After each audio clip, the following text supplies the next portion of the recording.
Hey comic fans out there, Blue Goblin back here for part 2 of my comic book blog for the week of the 15th of October 2008. Well, my first installment was all Marvel, so I find it only fair to do all DC for part 2. So let's take a look at the 5 books that I'm going to review, shall we? We'll start with Booster Gold, number 13.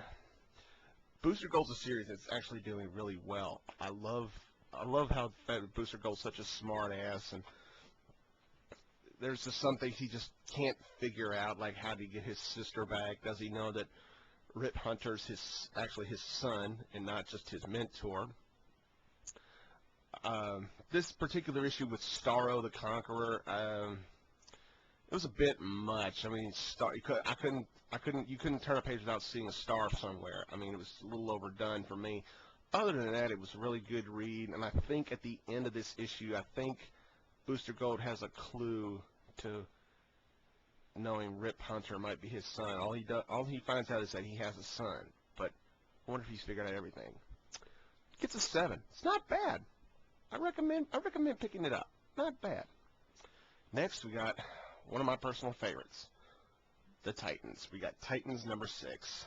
The reason why I love this title is because it's got the original lineup. Well, not the original lineup, but this is a lineup that I've been following since the early 80s with the new Teen Titans. Then it was Tales of the Teen Titans, and then it just became the New Titans, and then it's just Titans.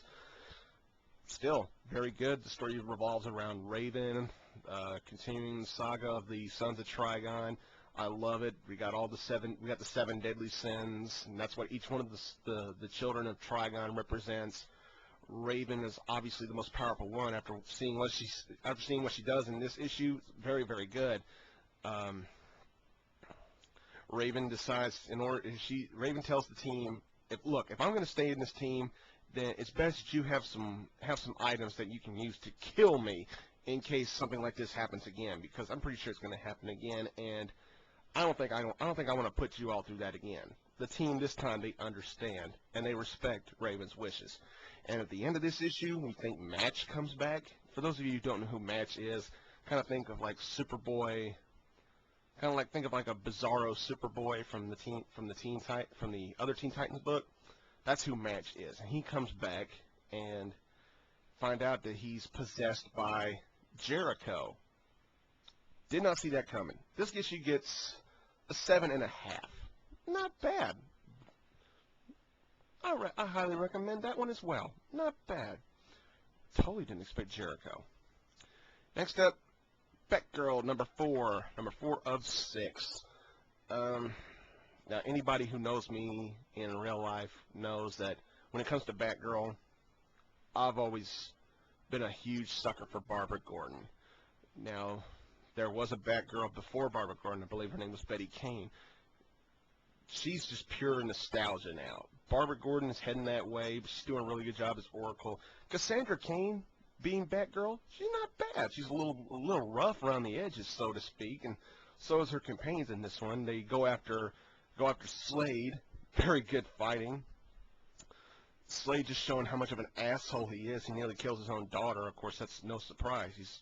He's a total dickwad, and the whole building that they're fighting is laced with C4 explosives.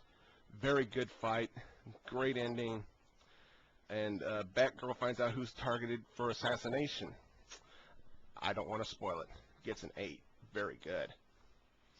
Next, we got Robin, number 179. This one was kind of iffy for me.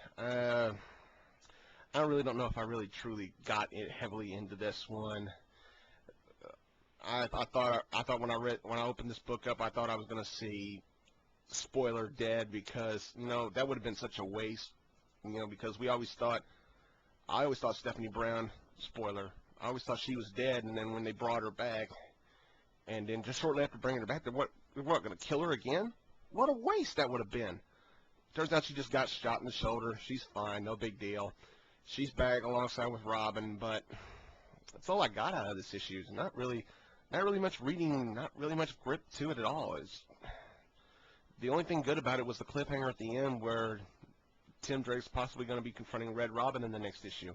That's about all I got from it. It's not really that good. Give it a 5 at best. Just average. I recommend you reading it, but whether you want to buy it or not, that's your choice. Not really that good.